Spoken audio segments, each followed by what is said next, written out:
বাংলাদেশের মহামান্য রাষ্ট্রপতি জনাব শাহাবুদ্দিন আহমেদকে বঙ্গভবন থেকে জোরপূর্বক উচ্ছেদ করে পদত্যাগ করাতে বাধ্য করবে। বাধ্য করাতে যদি কোনো বাধার মুখোমুখি হয় তাহলে প্রয়োজনে তাকে হত্যা করা হবে, এমন একটি ভয়ঙ্কর ষড়যন্ত্র গোয়েন্দা সংস্থার দৃষ্টিতে আসার ফলে ষড়যন্ত্রকারীরা এ যাত্রায় তাদের পরিকল্পনা সফল করতে পারেনি।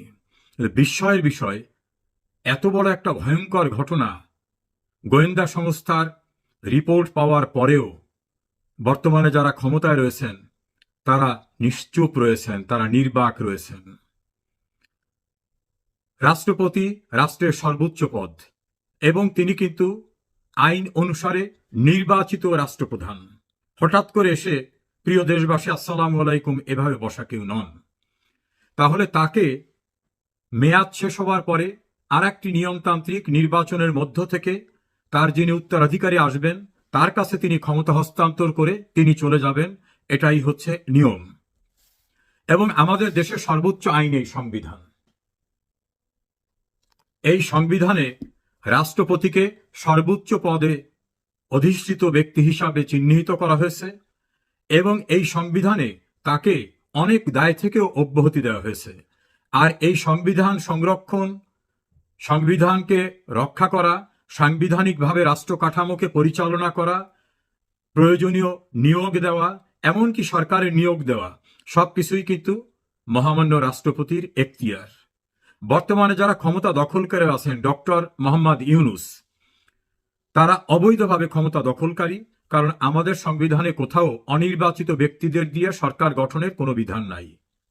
এতদা সত্ত্বেও তাদেরকে যে অ্যাপয়েন্টমেন্ট দেওয়া হয়েছে সেই অ্যাপয়েন্টমেন্টটা কিন্তু, অর্থাৎ নিয়োগটাও কিন্তু মহামান্য রাষ্ট্রপতি দিয়েছেন।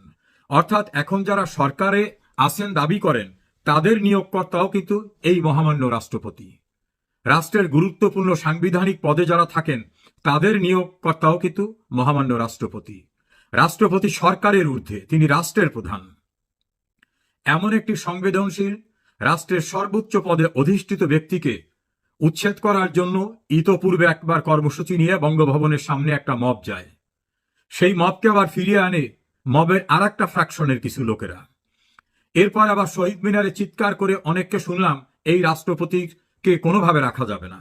নতুন নতুন গজিয়ে ওঠা পার্টির কোনো কোনো নেতা তো রাষ্ট্রপতিকে বিশ্রী ভাষায় গালিগালাজ করছেন, উচ্ছেদ করবেন ইত্যাদি ইত্যাদি। তাদের এই কৃতকর্ম, তাদের এই হুমকি, তাদের কর্মকাণ্ড এটা সম্পূর্ণরূপে বেআইনি। কিন্তু এই বেআইনি কর্মকাণ্ড প্রকাশ্যে হবার পরেও আইনানুগ প্রক্রিয়া সম্পূর্ণরূপে বন্ধ রেখেছে ক্ষমতা দখলকারী ইউনূস সরকার। অনেক বিশ্লেষকের বক্তব্য যে তারা কেন অ্যাকশনে যাবে, তারা নিজেরাই তো মব সৃষ্টির মধ্য থেকে ক্ষমতা দখল করেছে। এই উচ্ছৃঙ্খল জনতার বেআইনি কর্মকাণ্ডের সুবিধাভোগী তো তারা। তাদের উচ্ছৃঙ্খলতার কারণে শেখ হাসিনাকে স্থানান্তরিত হতে হয়েছে, তার ফলে রাষ্ট্র ক্ষমতা দখল করতে পেরেছেন তারা। কাজেই এই মব ভায়োলেন্সের যারা বেনিফিশিয়ারি তারা কেন মব ভায়োলেন্সকে বন্ধ করবে, বরং এটাই তাদের মূল বাহিনী। এই বাহিনীর সাহায্যেই তারা প্রতিষ্ঠা পেয়েছে। ইতোপূর্বে একাধিকবার গেলেও সর্বশেষ অতি সম্প্রতি মহামান্য রাষ্ট্রপতি বাসস্থান এবং কার্যালয় যেটা বঙ্গভবন, সেখানে আক্রমণ করার যে গভীর ষড়যন্ত্র, এই ষড়যন্ত্রে দেশের বাইরে থাকা অনলাইন অ্যাক্টিভিস্টরা জড়িত এবং দেশের অভ্যন্তরে যারা আজকে অবৈধ ক্ষমতা দখল করা বা মব সৃষ্টি করে একটা নির্বাচিত সরকারকে উচ্ছেদ করেছে তারাও এর সঙ্গে জড়িত। এটা বুঝতে আর নতুন কোনো জ্ঞান গরিমার প্রয়োজন হয় না। সেখানে কাকে নতুন করে রাষ্ট্রপতি বসানো হবে সেরকম একটা ঘোষণা এসেছে। আর রাষ্ট্রপতি পদটাকে এরকম চাইলেই যে কেউ দখল করতে পারে? অতীতে এভাবে দখল হয়েছিল দুইজন সামরিক শাসক, জেনারেল জিয়াউর রহমান এবং জেনারেল এরশাদ, তার পূর্বে আবু সাইদ মোহাম্মদ সায়েম। এই তিনজন কিন্তু অনির্বাচিত ব্যক্তি হিসাবে রাষ্ট্র ক্ষমতা দখল করেছিলেন। কেউই কিন্তু খুব শান্তিপূর্ণভাবে বিদায় নিতে পারেননি এবং তাদের এই রাষ্ট্র ক্ষমতা দখলের এই প্রক্রিয়াটাকে আমাদের সর্বোচ্চ আদালত কিন্তু বেআইনি, চরদখল, জবরদখল, রাষ্ট্রদ্রোহিতা নানা নামে অভিহিত করে তাদের ওই সকল সময়ের কৃতকর্মকে বেআইনি ঘোষণা করেছেন। ফলে অবৈধভাবে রাষ্ট্রপতির পদ দখল করা বা সরকারের পদ দখল করা কোনো ব্যক্তিকে আমাদের দেশে আইন কিন্তু কখনো অ্যাপ্রুভ করে নাই, অনুমোদন দেয়নি। বর্তমানে যিনি সরকার প্রধান দাবি করেন তিনি সম্পূর্ণরূপে অবৈধ। কারণ আমাদের এই সংবিধানে কোথাও অনির্বাচিত ব্যক্তিকে সরকার গঠন করার কোনো এখতিয়ার দেওয়া হয়নি। সংবিধানের অনুচ্ছেদ 7-2 বলা হয়েছে যে এই সংবিধানের বিধিবিধানের পরিপন্থী কোনো আইন বা কোনো কিছু করা হলে যেটাই করা হবে সেটাকে বেআইনি হিসাবে গণ্য করা হবে। আর সংবিধানের 7 অনুচ্ছেদে বলা হয়েছে যদি কোনো ব্যক্তি এই সংবিধানের যে সকল অনুচ্ছেদ সেই অনুচ্ছেদের পরিপন্থীতে বেআইনিভাবে কোনো কিছু করতে চান, এই সংবিধানকে লঙ্ঘন করতে চান, সমর্থন করতে চান, অনুসমর্থন করতে চান বা লঙ্ঘনকারীকে কোনোভাবে স্বীকৃতি দেন, তাহলে তাদের কৃতকর্ম রাষ্ট্রদ্রোহিতার অপরাধ হিসাবে গণ্য হবে। সেই আঙ্গিকে যদি বলি তাহলে ডক্টর মোহাম্মদ ইউনূস এবং তার পারিষদবর্গ তারা এই সংবিধানের বিধিবিধান ভঙ্গ করেছেন। এটা ভঙ্গ করে তারা রাষ্ট্র ক্ষমতায়, কারণ এই সংবিধানকে স্থগিত করা হয়নি, এই সংবিধান বিদ্যমান, এই সংবিধান আইনে কার্যকর রয়েছে। আবার যারা এখন রাষ্ট্রপতিকে বেআইনিভাবে উচ্ছেদ করতে চান তারাও তো এই সংবিধানের বিধানের পরিপন্থী পরিকল্পনায়, কারণ রাষ্ট্রপতি একটা নির্বাচিত পদ, তার মেয়াদ শেষ হলে নতুন রাষ্ট্রপতি যিনি নির্বাচিত হবেন তিনি তার কাছে ক্ষমতা হস্তান্তর করবেন। এটাই আইন, এটাই রেওয়াজ। তাহলে আইনানুগ প্রক্রিয়ার বাইরে গিয়ে, সংবিধানের বিধিবিধানের বাইরে গিয়ে মহামান্য রাষ্ট্রপতিকে যদি উচ্ছেদ করার চেষ্টা করা হয়, ষড়যন্ত্র করা হয়, পরিকল্পনা করা হয় এবং এটাকে কেউ অনুসমর্থন দেন, তাহলে বিদ্যমান এই আইনের 7 অনুচ্ছেদ অনুযায়ী সেটা তো রাষ্ট্রদ্রোহিতার অপরাধ। তা রাষ্ট্রদ্রোহিতার অপরাধ তো অনেক বড় অপরাধ। এত বড় অপরাধ যারা করছে কিভাবে নির্বাক থাকছেন যারা রাষ্ট্র ক্ষমতা এখন দখল করে আছেন? নাকি ওই কথাই তাদের ক্ষেত্রে প্রযোজ্য যে একই প্রক্রিয়ায় তো আমরাও বসেছি, একই প্রক্রিয়ায় রাষ্ট্রপতিকে সরিয়ে দিয়ে লাগে আর একজনাকে ওখানে বসিয়ে দেব? তাদের উদ্দেশ্যে বলবো ইতিহাসের দিকে তাকান, পেছনের দিক তাকান। অবৈধ উপায়ে ক্ষমতা দখলকারী জিয়াউর রহমান, জেনারেল এরশাদ এবং আবু সাদাত মোহাম্মদ সায়েমের আমলকে কিন্তু আইনানুগভাবে কোনো স্বীকৃতি দেওয়া হয় নাই। আমাদের আইনি প্রক্রিয়ায় তাদের কৃতকর্মকে অবৈধ বলা হয়েছে। কাজী ভুলে যাবেন না যে এই ঘটনা ঘটিয়ে পরিত্রাণ পাওয়া যাবে। আমরা আরো লক্ষ্য করছি রাষ্ট্রপতিকে পছন্দ হয় না, এজন্য রাষ্ট্রের দীর্ঘদিনের রেওয়াজ সরকারের দায়িত্বে যিনি থাকেন তিনি বিদেশ সফর করে ফিরে গিয়ে রাষ্ট্রপতিকে রিপোর্ট করতে হয়। ডক্টর মোহাম্মদ ইউনূস সেটা করেন না। বঙ্গভবনের অধিকাংশ অনুষ্ঠান থেকে তিনি এড়িয়ে থাকেন। এমনকি জাতীয় সকল অনুষ্ঠানে যেখানে রাষ্ট্রপতি যাবেন সে সকল অনুষ্ঠানে তাকে স্বাগত জানাবেন সরকার প্রধান। ইউনূসকে যদি আমরা যুক্তির খাতিরে সরকার প্রধানও বলি, আমরা অধিকাংশ ক্ষেত্রে দেখছি তিনি সেখানে অনুপস্থিত থাকেন অথবা মুখ এড়িয়ে অন্যদিকে থাকেন। এবং রাষ্ট্রীয় যে সকল অনুষ্ঠানে মহামান্য রাষ্ট্রপতি সর্বোচ্চ অগ্রাধিকার পাবে সেসব জায়গায়ও তাকে সে মূল্যায়ন করা হয় না। এমনকি ঈদের নামাজে জাতীয় ঈদগাহ ময়দানে রাষ্ট্রপতি দেশের অলংকারিক প্রধান হোক, রাষ্ট্রের প্রধান হোক, তিনি যান, তাকে নেওয়ার ব্যবস্থা না করে তাকে নিরাপত্তাহীন বাইতুল মোকাররমে নামাজ পড়ার জন্য পরামর্শ দেওয়া হয়। এ জাতীয় শিষ্টাচারহীন কর্মকাণ্ড আমরা লক্ষ্য করছি। উপদেষ্টাদের বক্তব্য, প্রধান উপদেষ্টার বক্তব্যে রাষ্ট্রপতি পদকে তুচ্ছ তাচ্ছিল্য করা হয়। এমনকি chief election commissioner, public service কমিশনের প্রধান বিচারপতি সহ বিভিন্ন ব্যক্তিরা তাদের সাংগঠনিক যে সাংবিধানিক দায়িত্বের জায়গা সে সংক্রান্ত বিষয়ে রাষ্ট্রপতির সঙ্গে দেখা করে মতামত দেন, তাদের বক্তব্য রাখেন। আমরা দেখছি এখন সেসব জায়গায় মাননীয় প্রধান বিচারপতি, চিফ ইলেকশন কমিশনার সহ অন্যান্যরা দেখা করেন প্রধান উপদেষ্টা ডক্টর মোহাম্মদ ইউনূসকে, যা নজিরবিহীন, ইতিহাসে জাতীয় কোনো ঘটনা ঘটেনি। অর্থাৎ বর্তমানে যারা ক্ষমতায় আছেন এবং তাদেরকে খুশি করতে যারা চান তারা সকলেই সাংবিধানিক বিধিবিধানকে উপেক্ষা করে বেআইনিভাবে যে সকল কর্মকাণ্ড করছেন। সকল বিশ্ববিদ্যালয়ের উপাচার্য মহামান্য রাষ্ট্রপতি, সে সকল বিশ্ববিদ্যালয়ের কনভোকেশন এবং অন্যান্য কর্মসূচিতে কি রাষ্ট্রপতি যেতে পারছেন?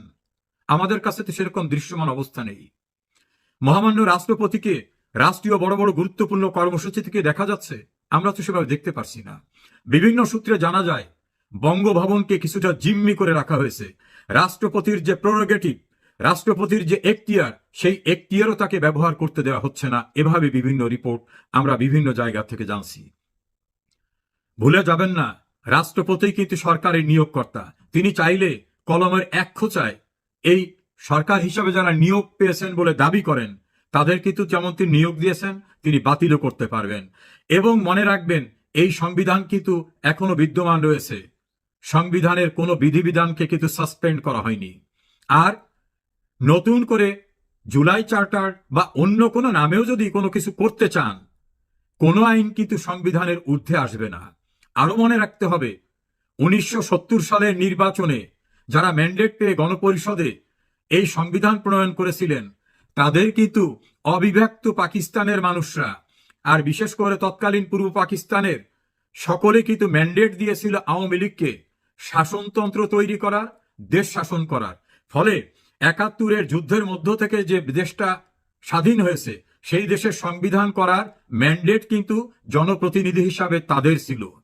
সেই ম্যান্ডেটের সংবিধান যেটা ডক্টর কামাল হোসেনের নেতৃত্বে প্রণয়ন হয়েছিল, বঙ্গবন্ধু এই কমিটি করে দিয়েছিলেন এবং পার্লামেন্টে 1972 সনে যেটা অ্যাপ্রুভ হয়েছিল, সেই সংবিধানের ঊর্ধ্বে কোনো আইন করার কোনো সুযোগ নাই। যারা জুলাই চার্টারের নামে এই সংবিধানকে ছুঁড়ে ফেলতে চান, তাড়িয়ে দিতে চান, নতুন সংবিধান করতে চান, আপনাদের ম্যান্ডেট কি? বাংলাদেশে 18 কোটি মানুষ, বঙ্গবন্ধুর নেতৃত্বের সরকার তো মানুষের ম্যান্ডেট নিয়ে সংবিধান করেছিল। আপনাদের ম্যান্ডেট কে দিয়েছে? রাস্তাঘাটে দাঁড়িয়ে 2-4 হাজার বা 2-4 লাখ লোক বসে অথবা চিৎকার করে একটা কাগজ তৈরি করলেই বাংলাদেশের সর্বোচ্চ আইনের ঊর্ধ্বে সেই কাগজ হবে না। ফলে মানতে হবে এই সংবিধান। এই সংবিধানের বাইরে গিয়ে কোনো কিছু করার অবকাশ নাই। যারা করতে চান তাদের উদ্দেশ্যে বলবো, পেছনের দিক তাকান। সংবিধানের 8ম সংশোধনী, 5ম সংশোধনী, 7ম সংশোধনী, সব মামলায় কিন্তু সামরিক শাসকদের ক্ষমতা দখল, কৃতকর্মকে রাষ্ট্রদ্রোহিতা, অবৈধ দখল করা বিভিন্নভাবে অভিহিত করে রায় দেওয়া রয়েছে। সেই রায়ও কিন্তু বহাল আছে। ওই রায়ও কিন্তু এক প্রকারের আইন। আর সুপ্রিম ল অফ ল্যান্ড, এই সংবিধান কিন্তু বিদ্যমান আছে। যারা মহামান্য রাষ্ট্রপতিকে হত্যা করতে চান, উচ্ছেদ করতে চান, এবং এই সকল ঘটনা জানার পরেও রাষ্ট্র ক্ষমতায় থেকে যারা এগুলোকে কোনো ব্যবস্থা না নিয়ে প্রকারান্তরে সমর্থন করছেন, তারাও কিন্তু সংবিধানের 7-এর এ ধারার 7-এর এ অনুচ্ছেদের অপরাধে অপরাধী হবেন। আর একটা জিনিস মনে রাখবেন, অপরাধ কিন্তু কোনোদিন তামাদি হয় না। প্রথম বিশ্বযুদ্ধের অপরাধীদের বিচার কিন্তু দীর্ঘদিন পরে হয়েছে। বঙ্গবন্ধুর খুনিরা দাম্ভিকতা করে বলতো ইন্ডেমনিটি অর্ডিন্যান্স আইনে পরিণত করে আমাদের মুক্তি দেওয়া হয়েছে। কোনো কিছুতেই কিন্তু তাদের রক্ষা হয়নি। প্রায় 36 বছর লেগেছে বঙ্গবন্ধু হত্যাকাণ্ডের চূড়ান্ত বিচার এবং সবকিছু সম্পন্ন হতে। সম্পন্ন কিন্তু হয়েছে, দাম্ভিকতা কিন্তু চূর্ণ হয়েছে। এখনো যারা রাষ্ট্রপতিকে হত্যা করতে চান, বঙ্গভবন দখল করতে চান, এবং যারা নির্বাচিত সরকারকে উচ্ছেদ করেছেন অসাংবিধানিক উপায়ে, তারা কিন্তু সংবিধান বহির্ভূত কাজ করেছেন। তাদের একজন ওস্তাদ, আমেরিকান নাগরিক ডক্টর আলী রিয়াজ, প্রকাশ্যে স্বীকার করেছেন, আমরা সবাই সংবিধান লঙ্ঘন করেছি। এই আত্মস্বীকৃত ব্যক্তি এবং তাদের সহযোগী, তাদের সুবিধাভোগী, তাদের সমর্থনকারীদের কিন্তু সেদিন খুব দূরে না যে এই অপরাধের বিচারের মুখোমুখি হতে হবে। আশা করি এই বিষয়টা বিস্মৃত হবেন না। ইতিহাস কাউকে ক্ষমা করে না, কিন্তু অনেকে ইতিহাস থেকে শিক্ষা নেন না। চূড়ান্ত পরিণতির কঠিন মিউজিকের জন্য প্রস্তুত হন আপনারা।